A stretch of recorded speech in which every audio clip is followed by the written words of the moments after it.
Right, good morning, good afternoon, and good evening to everyone.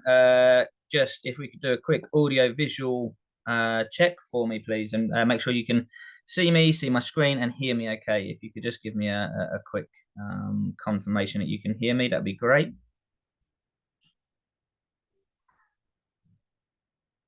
Perfect. Thank you very much. Good stuff. Right. Okay. So welcome back to the second session of the Trading Vault trading webinar series, providing high-level education content for you, whether you're a beginner, intermediate, or an experienced trader alike.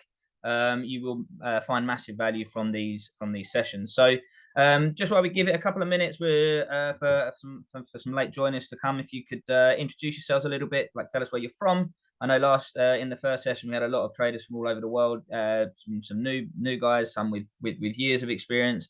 So yeah, let me know where you're from, where you're tuning in from today, where you are in your trading journey, and also what you'd like to see from these webinar series as well. And if there's any particular subjects, topics that you'd like us to cover, we will ask you to stay on for and complete a short survey as well to provide us with what you would like to see from these sessions so that we can tailor them to get the best out of it for you guys as well. Um, as I say, please do introduce yourselves a little bit. Today's session is going to be on risk. I do believe this is fundamentally the most important topic of when it comes to trading, especially newcomers into the markets, really understanding the risks that are involved when you come into trading. We're going to touch on as well the differences between how you view risk as a trader compared to how you view risk as an investor. That there are some slightly different approaches to risk in trading as to risk in as an investor. But the majority of the content is going to be centered on how to manage risk as a trader. So Mohammed saying that he cannot hear me. If you could please just confirm that everyone else can hear me. And okay, perfect. Okay, cool.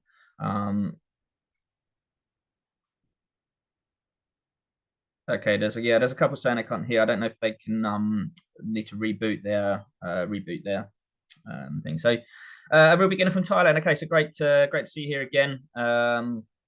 So just give it. Yeah, we're coming up to 5 past now. I think we can get on with the presentation. So um, as I say, please feel free to ask questions as we go through this webinar as well. If it's really important to answer that question right there and then, I'll do that. But other than that, we'll take the questions at the end once we've gone through the content as well. So we've got someone from Belgium. Very nice to see you on. I actually drove through Belgium yesterday. I'm in Holland at the moment. So yeah, I drove through Belgium yesterday. Netherlands. I'm here at the moment, Willie. So yeah, neighbour for now. So yeah, thank you very much for everyone who is here. Thanks for taking the time to come and join us. For those of you that have just joined as well, like I say, hopefully whether you're a beginner, whether you're an experienced trader, you'll get some great value from these sessions. Please do let us know any topics that you would like us to cover in the upcoming sessions as well. But today we're going to cover risk. So as I said, this for me is fundamentally the most important thing that you need to understand when you're entering the financial markets. You know, the risks are very profound. They can be very great, and if you don't understand the risks and you don't have a strategy or a set of risk parameters in place, then you are not going to survive in financial markets for long. So um, all traders. There's many different styles of traders. I'm going to cover some of these today and how you should adjust your risk as opposed to sort of like how you're approaching the markets and the style of trader that you are. But there's loads of different strategies, loads of different styles of trading. Everyone has different risk profiles. Everyone has different trading plans. But one thing that every successful trader will have in common is they will have a set of risk parameters that they stick to, they adhere to, and risk strategies in place to manage that risk. Anyone who's been in the markets for a period of time will have that in common, that they will have that detailed. So it's a really important topic. As I say, we're going to touch on just briefly the difference between how we approach risk as a trader as opposed to investing. and then we're going to go really sort of concentrate on how we approach risk as a trader. So just to give everyone a quick overview of who I am. I am VT Markets Global Operations Strategy Lead. My name is Ross Maxwell. Most of you who, if this is your second session, if you was here first time, you would have got to know me then. So I provide high-level education content for traders of all levels. I've been working in the market for more than 20 years. I am a professional trader myself, and I'm also an investment manager. I've been trading for more than 20 years. I started my career in London. I spent a few years in Hong Kong. And then since 2014, I've been an independent professional trader for myself. I have an education company called Key Zone Traders, and I'm an award-winning trading coach and mentor through the work that I do with Key Zone Traders, mentoring traders from around the world as well. So, as I say, let's get on to the most important stuff. And we're just going to, as I said, we're going to just touch the difference between trading and investing and how we manage risk there. And then we can really focus on giving you some details on how you should approach your risk. So how is risk calculated? Well, risk in trading is calculated per trade and it is looking for smaller moves in the market.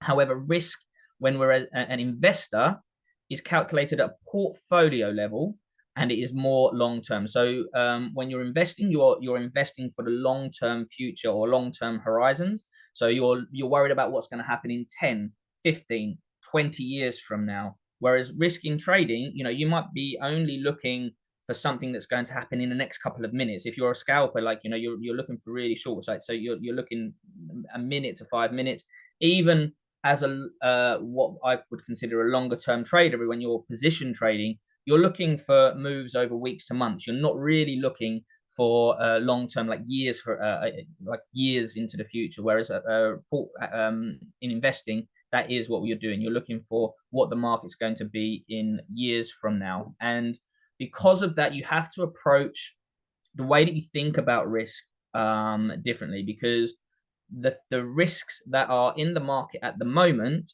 those are what you need to be focused on as a trader. As an investor, you need to balance out those, you need to smooth out those risks, basically, because you're taking on that risk, you're holding the market, you're holding into the market the whole time. So you're managing your risk over a longer term period, and what you're doing is you're managing your risk to smooth out your equity curve through those and manage the risk that way. Okay. So again, how do we calculate risk as a trader? Well, it's calculated as a fixed percentage of your capital per trade. So if, for example, let's just take a $10,000 account as an example. If you're risking 1% per trade, you're risking $100 of your account on each individual trade. You risk it as a percent. If you're risking 2%, you risk $200. If you're risking 0.5%, you risk $50. You measure your risk and calculate your risk as a fixed percentage of your capital at the time of the trade. Your size of the trade is adjusted and based on volatility in the markets and your risk tolerance as well. And we're going to talk a little bit about that later. So your risk tolerance is going to differ from each individual trader, and therefore the amount that you're going to risk is not going to be the same as the trader next to you. There's not like a specific amount that you should risk, because some people, if you have a higher risk tolerance, can feel underwhelmed or like get a little bit almost like bored with lower risk, and that can lead them into making mistakes. And equally, the same level of risk for somebody else may be too much, and then they get emotion and they get too hesitant, and they actually start allowing their emotions to dictate their decisions, and that again can lead to mistakes. So there's not a fixed amount. I'm going to give some guidelines here today for you to take away, but actually there isn't a fixed amount. You've got to decide how you are affected in terms of your risk profile as an individual.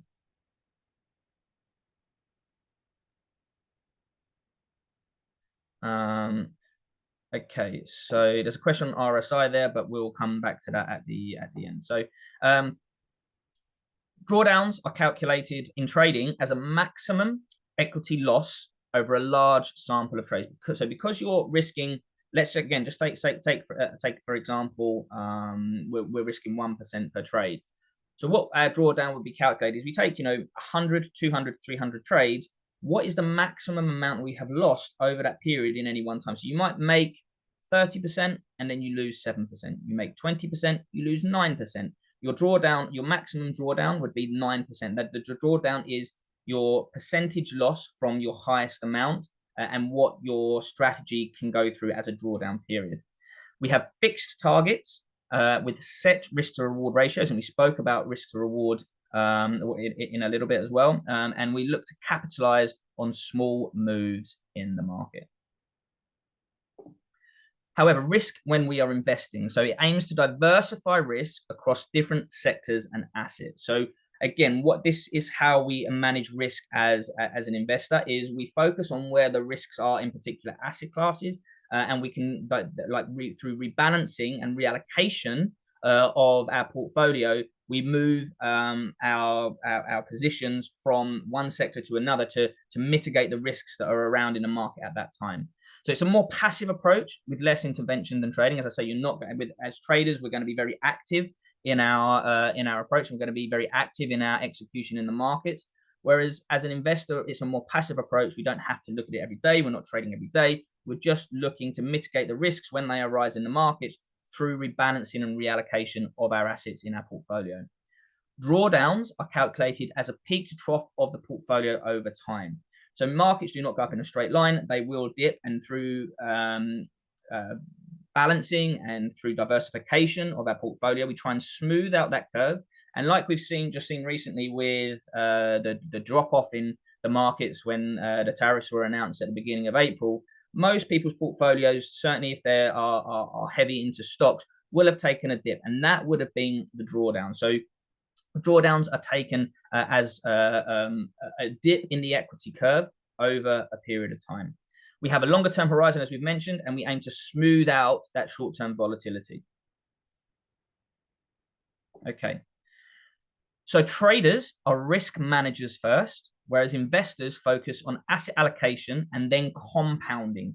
We'll cover compounding in another session, but compounding is where you use your profits and you use the money that you've already made to expedite your gains, to make more. And there's a saying that compounding is the eighth wonder of the world.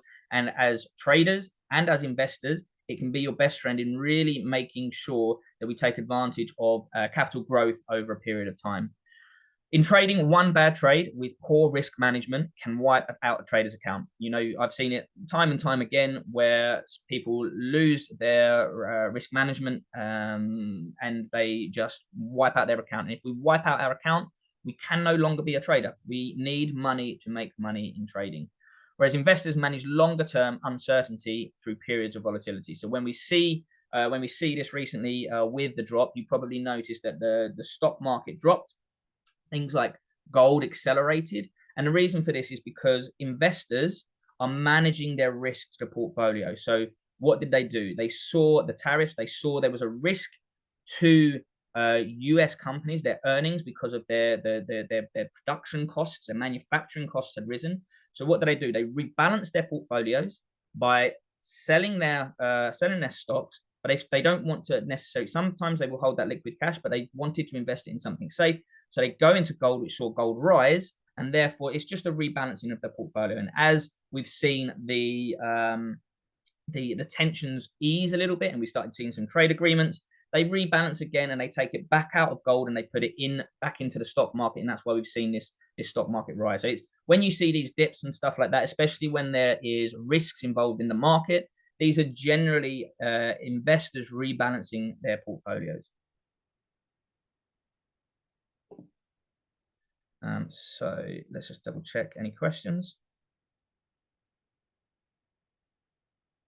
Okay. Right, okay. Hopefully that's understanding. So we're now going to talk about why risk is so important. So why is risk so important? As I said, so we're now going to move on to the part of the session which is going to be mainly focused around risk in trading. Okay. And for me, there is no long-term future in trading as a career as a trader or profitability as a trader unless you can get this right. You might get lucky for a while, you might be okay for a while, But if you do not get your risk management right, at some point the market will do damage to your account and it will wipe you out. You can have the best strategy in the world without the correct risk management in place. At some point, the market will do damage to you. So traders, we need to be risk focused and not profit focused. I always sit there and say, if we can manage, like as a trader, our job is to preserve our capital. If we can preserve our capital, we can continue in the markets and we will let the profits take care of themselves. Our trading career will be defined by how we manage our risk. And what I mean by this is if we manage our risk consistently, if we have a set of risk management techniques in place, a set of risk strategies in place, then our career will be defined by longevity because we will be in the markets for a sustained period of time. Even if with the worst strategy in the world, if you have your risk in place, then you're protecting your account at all times. However, if you don't, your career can be defined by one single trade because we can wipe out an account. And I always use an analogy when I'm describing this, which is a casino. So if you go to a casino and say you take $1,000 into a casino and you go to a roulette table where the odds are pretty much, if you and just bet on red or black, which is effectively 50-50, slightly off because you've got the zero, but it's effectively 50-50. If you sat there all night and you just went, right, $100 are red, $200 black, $500 red, and just gambled it away, at the end of the night, you are likely to have lost the whole $1,000. However, if you walk in to that casino with $1,000 and you just say, right, I'm going to risk, $10 of my account, that's 1% of my account on every spin, and I'm just going to go red or black, and you do 500 spins, because the odds are pretty much 50-50, you will still come away from that casino that evening with money. You might be slightly up, you might be slightly down, but just having a basic risk strategy where we're going to say, I'm going to risk 1%, even though the odds are slightly against you, you are still going to leave that casino with money. So you're still, as a trader, what I'm trying to sit there and say is if you have a strategy, even if you're trying to create that edge and you don't have that edge at the moment, as long as you have your risk management techniques in place to protect your capital, you will continue to have an account to be able to attack the markets as a trader so that when you do create your edge, you can create money. Because if you don't have your risk management strategies in place, even with the best strategy, then you are going to blow up that account and you're going to leave that casino or you're going to leave the markets with no money. So we need to calculate risk as a percentage of our account balance. Okay, so any questions at the moment? Okay, so you've got some, yes. So Sharon, I do trade price action. We're going to cover price action actually in in some upcoming sessions. Yeah, so yeah, like I say, so next session in 2 weeks' time is going to be on mastering support and resistance. We're going to really start covering price action as we go through. Again, so Josh, that's a really great question asking. So Josh is asking about stop loss hunting. So this is where institutions go and take stops from traders. Again, this is something that we're going to cover in a coming session. We've got it planned. I'm going to talk to you about why that happens. And I'm going to also show you how we can use that to our advantage and actually profit from stop hunting rather than fall victim to it. Okay, so that's in a few weeks' time, but yeah, we'll cover that in a lot more detail in another session. But I'm gonna cover why it happens because it does happen, and it's actually just a function of the market. But when we know that something happens repeatedly, rather than fall victim to it, like a lot of retail traders do, we can actually use that information to our advantage. I'm going to show you some patterns. I'm going to show you some strategies on how you can actually profit from seeing this repetitive behavior in the market and actually profit from it. So Elvis, yeah, there's going to be lots of sessions. This is a webinar series, so there's going to be lots of sessions covering a variety of different topics. Mohammed, what is pips and lot size? Yes, we'll cover that at the end if that's okay. We'll carry on with this part and then we can come back to that at the end. Okay. So why should we calculate risk as a percentage of our account? Well, one, it creates consistency so that your account remains stable. If you have, right, so when we trade, we have, so we take 100 trades. The distributions of winners and losers around that 100 trades is completely random. It's completely variable. We don't know which ones are going to be winners. We don't know which ones are going to be losers. If we randomize our leverage, so one trade we risk $10, the next trade we risk 50, the next trade we risk 100, and then the next we risk 10, then we're randomizing our edge. But if we keep our risk at $50, $50, $50, $50, when those winners come, we make our money. When we lose, we only lose $50, rather than winning on the trades that we only risk $10 on, losing on the trades that we risk $100 on, and actually the edge doesn't allow itself to play out. So yeah, I think it creates consistency so that your account remains stable. And there's a really good book for anyone who has been trading for a while. You've probably heard of the book. It's called Trading in the Zone by Mark Douglas. I highly recommend reading it, and it really sort of sets out this scene of, as traders, we're just playing probabilities. Okay, and once we can get that into our heads, that we're just trading probabilities, we know there's going to be losers along the way, and it can help us emotionally deal with those losses because we know they're just a part of the process of creating that edge. But to be able to, for that edge to play out, we need to create consistency, and that is a good reason why we calculate risk as a percentage of our account. By doing so, you also protect your capital during drawdown periods. And again, so it compounds our account as it grows, but it also, in a way, decreases in a compounding effect. It decompounds the losses in a way of putting it. So, you know, if you have $1,000 and you lose $10, then the next trade you've got $990. You're going to risk $9.90, and actually, there's a mathematical formula that, you know, if you reduce your size as you take losses and through a drawdown period, you give yourself even more longevity as a trader, because it reduces the decompounds the losses as you go through those drawdown periods. So it protects your account through drawdowns, as well as compounding and increasing the amount of money that you're making as your account grows. So again, it's really another important factor as to why we should calculate risk as a percentage.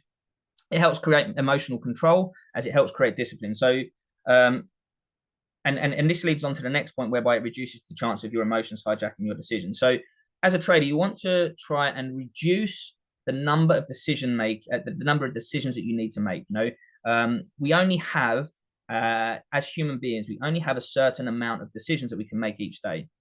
So we want to try and remove as many decisions as possible in our trading. We want it to become almost autopilot. So, you know, there's no questions, because if you sit there and if you have to sit there and think about how much you need to risk on each individual trade, you're allowing your emotions to hijack that decision-making process.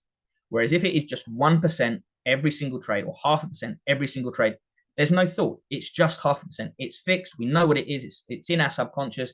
There is no ambiguity there. It is just what it is. So we want to build that in, because it creates the discipline for us as a trader, and it also takes away the decision-making process from us, because it's already set in stone, and it reduces the chance that our emotions can hijack that decision-making. The name of the book again is Trading in the Zone by Mark Douglas. Okay. Okay, so we're talking about drawdown periods as well. So drawdowns are an inevitable part of trading. There is no trader that hasn't taken a loss when trading, or certainly not a trader that has been trading for any length of time. And even one loss is a drawdown period, because we are drawing down on our account. Even if it's just 1%, it is still a drawdown period. And, you know, there is, again, no strategy, even with the highest probability trading strategies, they will have drawdown periods. Drawdowns are not predictable and will occur randomly. As I said, the distribution of winners and losers over a sample size of data and sample size of trades is completely random. We don't know when they are coming, when the losses are coming, so it is not predictable. If it was predictable, then we would just stay out of those losses, those losing trades, and only take the winners, and we could risk what we wanted. But unfortunately, that is not how trading works. So we cannot predict it. So we need to prepare ourselves for these drawdown periods, which by doing so is managing our risk. and protecting our account at all times. As I said earlier on, we need money to make money as a trader. So if you blow up your account and you don't manage your risk, then you are no longer a trader and you will cease to be a trader. So now I'm going to go into understanding risk to reward. Okay. So we're going to talk about risk to reward as a vanilla topic, but I'm also going to talk about realized risk to reward, which is not generally covered. I haven't actually seen it covered anywhere else, but hopefully you'll understand why I'm covering it and the difference that it can make and how you can calculate it as a trader to really, and this comes down to sort of like when you're analyzing your performance, going into the realized risk to reward. But let's talk about just plain vanilla risk to reward at the moment. So reward to risk. Reward to risk is the ratio between your reward potential on a trade and your risk potential on a trade. If you risk 1% of your account and your target is hit, would make you 2% of your account. So you're going for double. So you've got a 10 point stop and you're going for 20 points. Then your reward to risk ratio would be 2 to 1, as you make 2% reward for every 1% risk. That is a very basic way of looking at reward to risk. It's the amount of you're going to make compared to if your target is hit, as opposed to the amount you're going to lose if your stop loss is hit. So the risk that you have at the start of the trade. So I'm often asked, what is better, higher or lower reward to risk ratios? And the truth is, again, as in trading, I'm very conscious, especially as a trading coach and as an educator, I'm a firm believer that there is no one way to trade. I have my style of trading. I've met many traders, all have different styles, all have different approaches to trading. And I don't like to see people say, this is the way I'm trading, you should trade this way. Okay.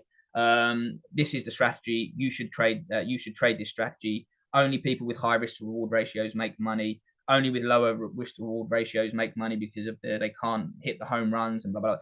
I don't believe that is right. I think it is dependent on you as a trader, your individual trader profile. So I'm often asked, what is better, higher or lower reward to risk ratios? And the answer is it's neither. Okay. It depends on you as an individual. It depends on you as a trader and your trader profile. It depends on you and your strategy. Systems with lower reward to risk ratios generally have a higher win rate and they will have lower variance, whereas systems with higher risk to reward ratios generally have lower win rates and higher variance. It's a natural thing that comes out of having a higher risk to reward ratio or a lower reward to risk ratio. Higher reward to risk ratios generally have longer drawdowns, which can be tough emotion. And this is what I mean by it depending on you as a trader profile. Some people, if they have to go through longer drawdown periods, become too emotional and they cannot follow the system to let the edge play out. Therefore, higher reward to risk ratios are not good for that sort of trader profile because they're going to have to sit through longer drawdown periods, which can affect them emotionally, make them make bad decisions, and then they cannot take advantage of the profits when they come. Whereas other traders, I've come across successful traders who they only go for 40 to 1 reward to risk ratios, and they might not hit a winning trade for 3 to 4 months at a time, and then they hit their one winner. Now, as a trader, emotionally, I couldn't do it. I couldn't go 3 or 4 months without winning trade, just from an emotional point of view. So, but it works for that trader. So it's not that trader is wrong or right. He's found a system that works for him. Me personally, I go for sort of 2 to 1 risk to reward, generally speaking. So I'm much on the lower end, but I have higher win rates, and that helps me emotionally stay in control, and it helps me manage my risk and make better decisions and follow my processes better. Other people may need. I've met other traders who have less than 1 to 1 reward to risk ratios, but have like 90% hit rates on their trades. So again, emotionally for them, they want to win trades. They want to feel that they can take the odd loss, but any sort of even taking a string of 5, 6, 7, 8 losses in a row affects them emotionally to be able to continue to follow that process. So, it's trying to find the right profile that fits the right strategy with the right reward to risk ratios that fits you as a trader, and your profile as a trader is the right way to approach reward to risk.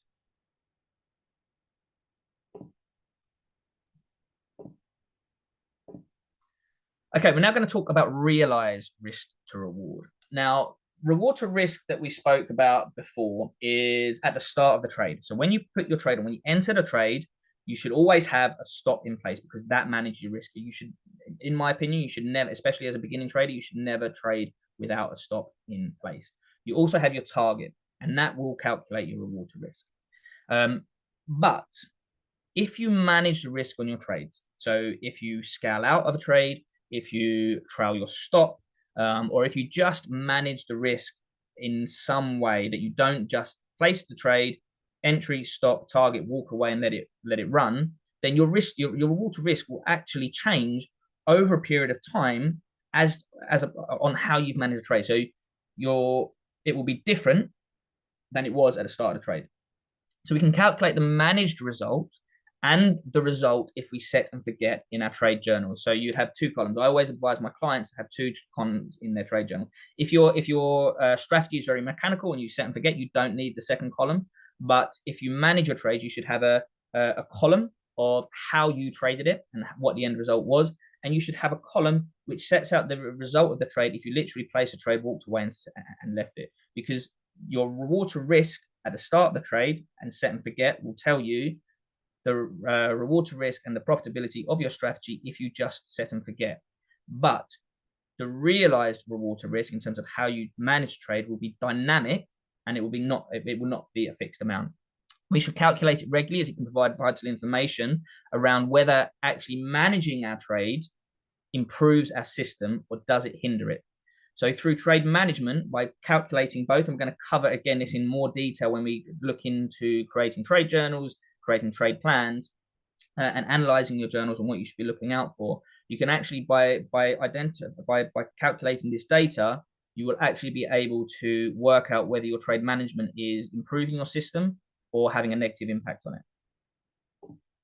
So how do we calculate our realized risk to reward?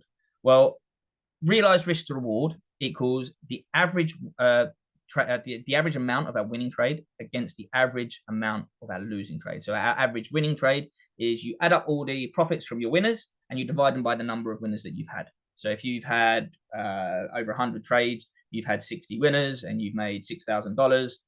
You have $6,000 divided by 60, and that gives you your average winning trade. And your average losing trade is your aggregate amount of all your losing trades divided by the number of losers, and that will give you your realized reward to risk. And it should, if you're managing your trades, it should be different to what your reward to risk ratio was at the start of the trade. Okay, so any questions on that? Hopefully you can understand why it's also important to calculate your reward, your realized reward to risk as well. So yes, Elvis, I will definitely be. So the next session in 2 weeks' time, we will be delving into the charts a lot more, and we will be covering support and resistance. So I will be sharing my screen. We can go through that for sure. And we do actually plan as well in the future to have a live trading session where I will actually be live trading with you. I'll go through my whole thought process. I'll create my whole trade plan for that session, and I'll go through all of that with you. So yeah, 100%. That's something that we've got in store for future sessions. Yep. So Mohammed's saying that even the most thorough analysis can be off. Look, again, we're not 100% right as traders, and I think we need to understand that. We need to get to grips with that. You know, our analysis can be off. And analysis is just an opinion, okay, and not all opinions are right. So what we're trying to do is making sure that our opinion is right more times than it's wrong effectively. Okay, so and when it's news related, fundamental related, you know, things can come out which are not predictable. And yeah, so of course analysis can be off. So I guess from that point of view, again, it just comes back to one, emotionally accepting that you're not going to be right all the time. And as humans, that goes against every natural human emotion. Like it goes against us naturally as humans to accept that we're wrong. It affects our ego. It affects us like from a real evolutionary perspective. It affects our emotions. But if you manage your risk, again, going back to the point of the topic in hand, when we manage our risk even when we are wrong, we are protecting our capital. And you just have to accept that you're wrong and you move on to the next trade and the next process.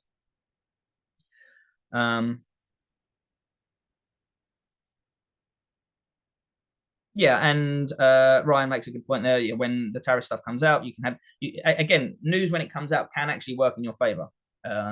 We are, as humans, again wired to focus on the negative. So when the news spike goes against us, it affects us, and we remember that much more profoundly than when it moves in our direction. But market unpredictable market moves on news can go in our favor as well. But as Ryan quite rightly says, we have the stop loss in place to protect our account when we are wrong or when our analysis is wrong.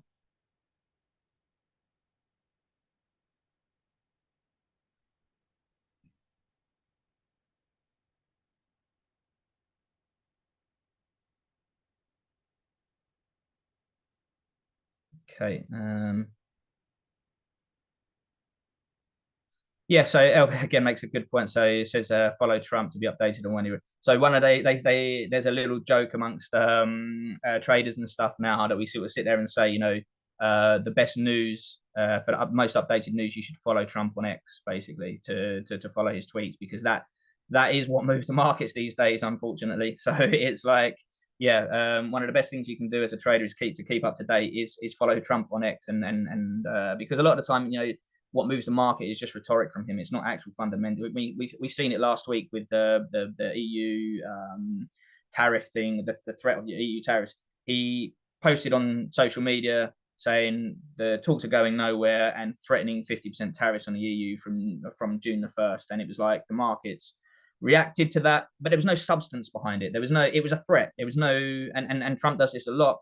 There was no real substance behind it. It wasn't actually in force. It wasn't actually in play. It was just a threat.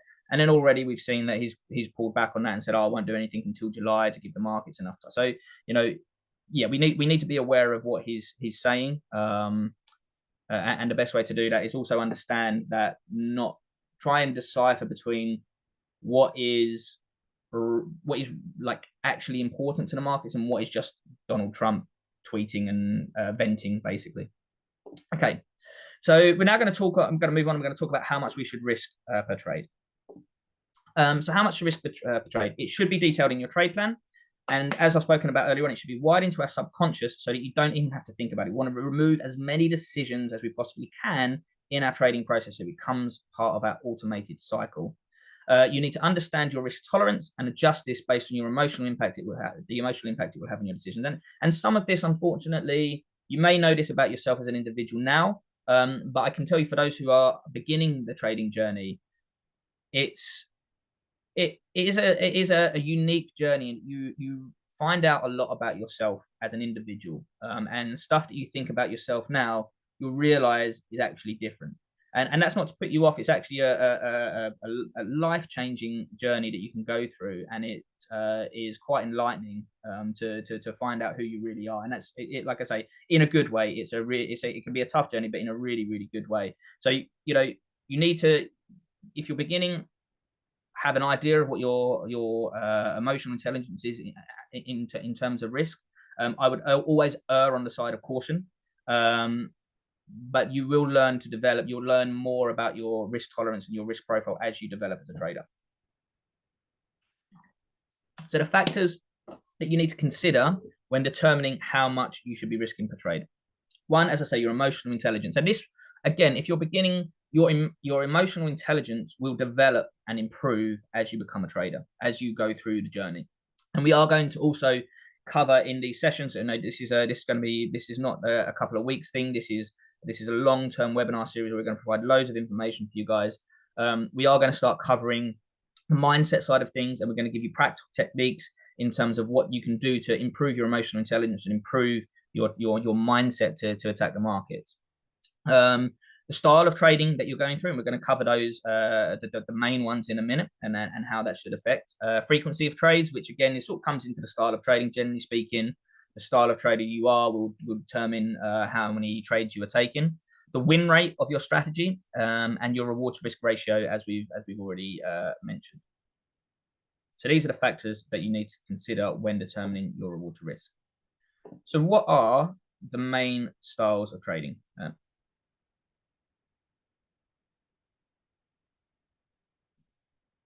Okay, so the main styles of trading, we have scalping, which is your highest frequency trading, and it will require you will need to risk lower percentage of your account per trade because you're going to be trading many times a day, quite often sort of 10, 15, 20 times a day, sometimes even more for some scalpers.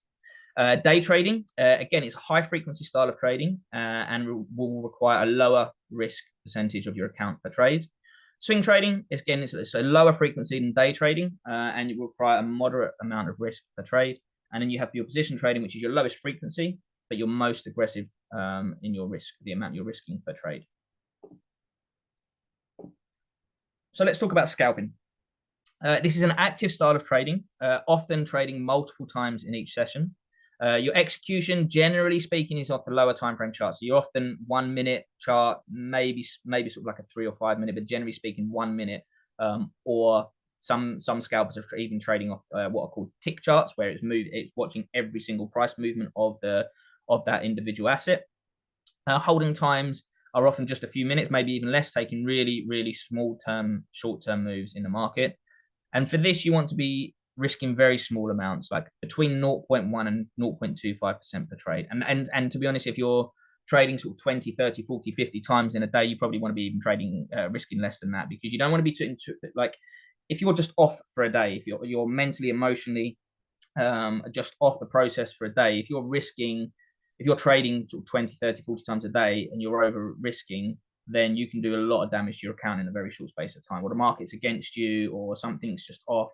You don't want to be risking too much of your account in any one set sort of session. So the more trades that you take, the less you want to risk to protect your capital for those drawdown days.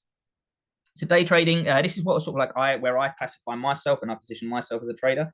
It's an active style of trading where you trade in most, if not a few times in each session. So you would trade most sessions, and you may even trade a few times in each session. So me as a day trader, I don't trade every day, but sometimes I may take 2 or 3 trades in a session, depending on what's happening in the markets. Generally, again, you're trading off lower time frame charts, excuse me, for execution. So again, this is sort of like probably 5 minute to 1 hour charts. We're not really trading 1 minute, which is your scalpers, but we're wanting to be in and out of the trade within the same session. So we're holding the trade from sort of a few minutes to a few hours. We're not occasionally you may have to hold a position overnight and into a second session, but generally speaking, as a day trader, you're wanting to be in and out of the trade in the same session. Depending on your trade frequency, risk is somewhere between 0.25 and 1% of your account. I would say maximum 1% of your account, again, as a day trader. And again, if you think about it, it just goes back to if you're trading sort of 3 or 4 times a day, if you're off a little bit, losing 3-4% of your account each day, and you're off for a week, you can lose like 20% of your account in a week. And that's a position you don't want to be putting yourself in. So swing trading, this is a less active style of trading where you may be trading a handful of times a week, maybe. Execution is usually off the 4-hour or the daily chart timeframes. Holding times will be several sessions, so you're not getting in and out on the same session, but you're holding over several sessions and maybe maximum a couple of weeks. And this, depending again on your frequency, your level of risk tolerance, and your emotional intelligence in terms of the approach to risk, you can risk sort of between 1 and 2% of your account on any one trade. Position trading, low frequency, maybe only a handful of trades a month. Execution from the daily charts are higher, so weekly or monthly, maybe even. And holding times, again, weeks to months. We're not talking about investing here. We're not talking about like long-term years, 5, 10, 15, 20 years horizon. We're talking about trading where holding times can be weeks to months. And on this, again, depending on your trade frequency, risk can be up to 2% per trade. There is a little bit more advanced topic on risking in trading, which is sort of like dynamic risk, whereby you can grade your setups, and when you get sort of your A grade setups, like your high probability setups, you increase your risk. But I'm not going to cover that in this session. Maybe I will cover that in another session for a more advanced approach to risk, because that requires years of practice. It requires years of getting to know yourself as an individual, as your risk tolerance. It gets, you need to understand your setups and your strategies inside out so that you can grade them. I mean, it takes years of analyzing the data. You need to have a huge data sample size and stuff like that. So there is that way you can increase your risk on your grade A setups. But I think for this session, really want to focus on the basics of understanding risk and the approach that we need to take to protect our accounts. Because, like I say, you don't want to be getting into dynamic risking until you're an extremely experienced trader and know your strategies and systems inside out.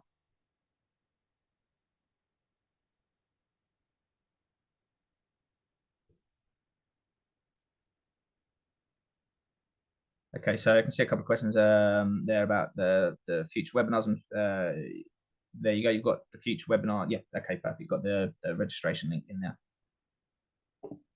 Okay.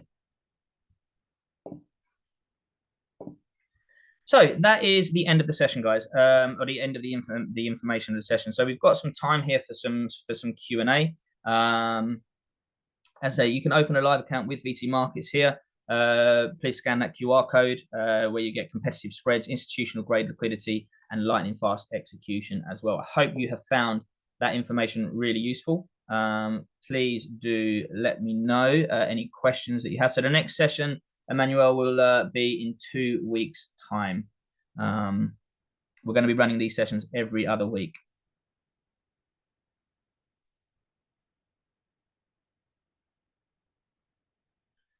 Okay, so Ryan's asking how to basically from your question, Ryan, I'm guessing you like how do you fit trading around a full-time work and when is best to trade? Look, so again, this will be trying to find a style of trading that suits your lifestyle and what you're trying to achieve from trading.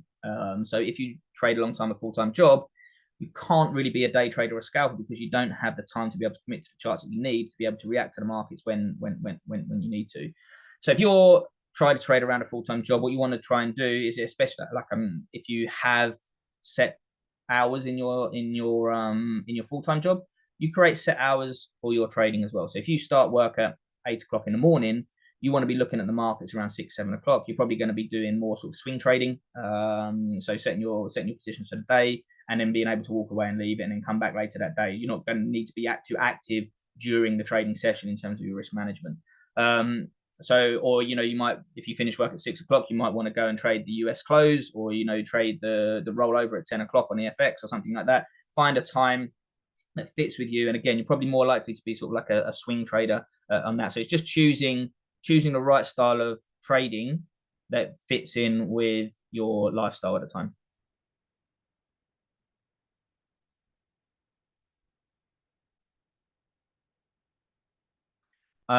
So Emmanuel, what time is best for someone in Ghana to trade? What is the time in Ghana right now? So I can know that. But basically, again, it sort of depends on what asset you're trading, what instrument you're trading. It's not like a specific time, and the style of trade that you are.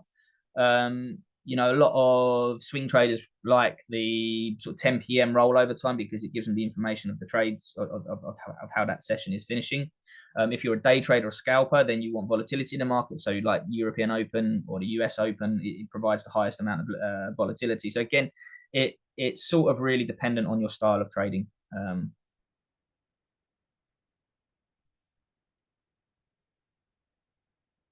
So yeah, as posted in the chat there as well, we are going to ask you to stay on and complete a survey.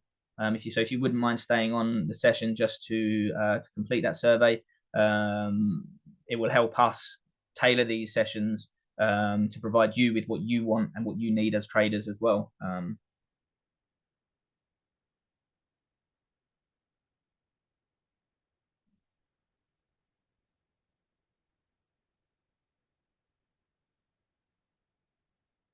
Okay. Any other questions? Have I missed any questions? Please, if I have missed any questions, I do apologize. If you could post them again, I'd much appreciate that. So, like I said, I don't want to miss any questions out. So if I have missed any, then I do apologize.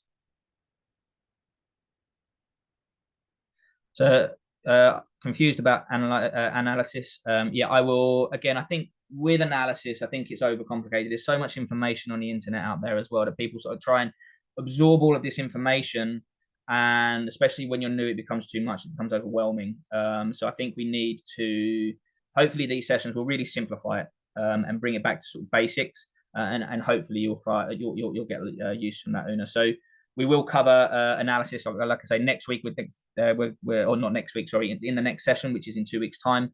We will be covering mastering support and resistance, which is a very basic way of analyzing the charts and identifying the areas in the market that you actually want to participate in, cutting out the noise, cutting out the chop, and really understanding exactly where we want to be trading from to create the highest probability setups.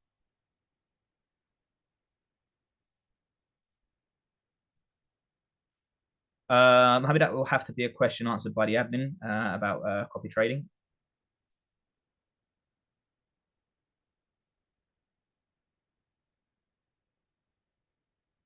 So you need to understand why you take each trade. You seem to get better if you're copying, not learning. I would disagree with that, Ryan. So as I mentioned earlier on, we are planning on doing live trading sessions. So where I will come in and I will trade in front of you. I will set up my charts for you. You will see exactly everything that I'm doing. I will talk through my analysis. I will talk through my thought process and really set up for the session and my trade plan for that session, so that you can really understand what I'm thinking. So hopefully that will be really good. But look, if you go into copy trading, you're not learning anything. Okay. The learning process is long. There, we live in a society of instant gratification where we want everything these days, like straight away. But I could assure you, it like anything, it's trading is a skill. It takes time to master. It takes time to develop. We need to show the patience to be able to develop that skill and learn that skill. And once we've got it, then it's a skill that we've got for life. So yeah, when you're copying, you're not learning. That's right. Okay, yeah, we can cover that in another session, John Paul, about buy or sell through a candlestick analysis. We can talk about candlestick patterns. So I think I mentioned this last week, and if not, I think something I always try and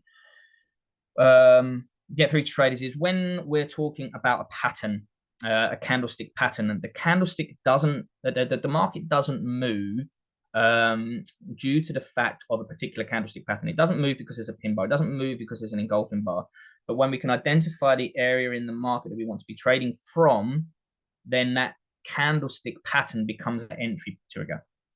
Okay, so we're not wanting to trade every pin bar because we will lose money. But if we can identify the right area in the market, which is something we're going to cover in the next session to show you where to actually enter from, then the candlestick pattern becomes that entry trigger rather than the strategy. So yeah, I think that's the best way to put it, is the candlestick pattern is the entry trigger. It is not the strategy.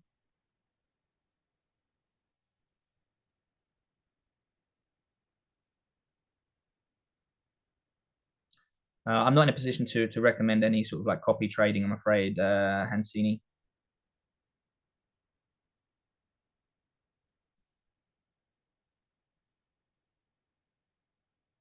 Um,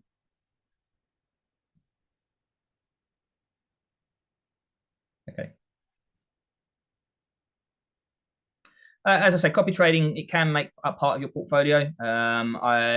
If you're going to copy someone, I think you need to look for a long track record. I think somebody with like 6 months to a year's track record their performance can change very quickly.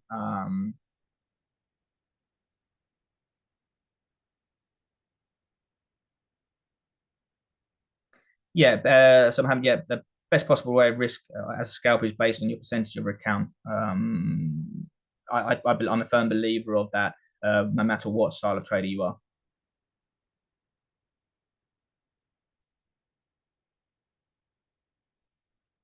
That's great, that's really nice to hear. So Emmanuel, I'm more than happy for you to reach out to me on email or through VT Markets. My email is ross.maxwell@vtmarkets.com.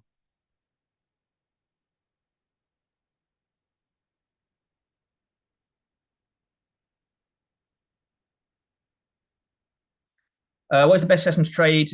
Gold. Again, basically any forex and sort of commodities, generally speaking, is going to be the London and US sessions. Most of the volatility is in that session. Okay. Okay, everyone. let's wrap up that session there. What is the best time to take a trade as a beginner? Um, yeah, again, that really sort of depends how it's a bit more of a depending on like what style of trader you are, what your strategy is. The best time to take a trade as a beginner is once you've learned how to manage your risk, basically. So learn about managing your risk. Really come up with that plan. Find a strategy that you feel comfortable with, and only then should you start taking a trade. Okay, perfect, John Paul. Yeah, I really look forward to having that live trading session as well. I find them really engaging, get lots of questions from them as well, and I really enjoy when I do the live trading because it really helps people understand and engage rather than just sort of pure content. It really helps people sort of like get into the realities of trading.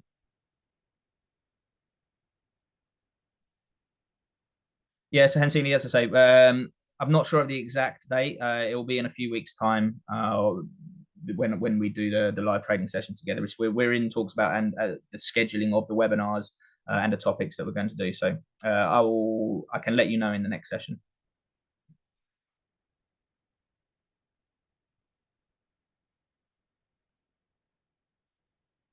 Okay, guys. Right, I think that is everything. Again, just like to say, really appreciate everyone for taking their time to be with us, whether it's the morning, afternoon, or evening for you. We don't take for granted the fact that you come and take your time out to join us. We do really appreciate it. I hope you found that information valuable. And I look forward to seeing you all again in a couple of weeks' time at the next session. So please do stay on and let us know what topics you'd like to see in the future sessions as well. As I say, hopefully that will benefit you guys as well to really tailor the information for you for what you want. Hey guys, have a great day, and I will speak to you all in a couple of weeks. Cheers.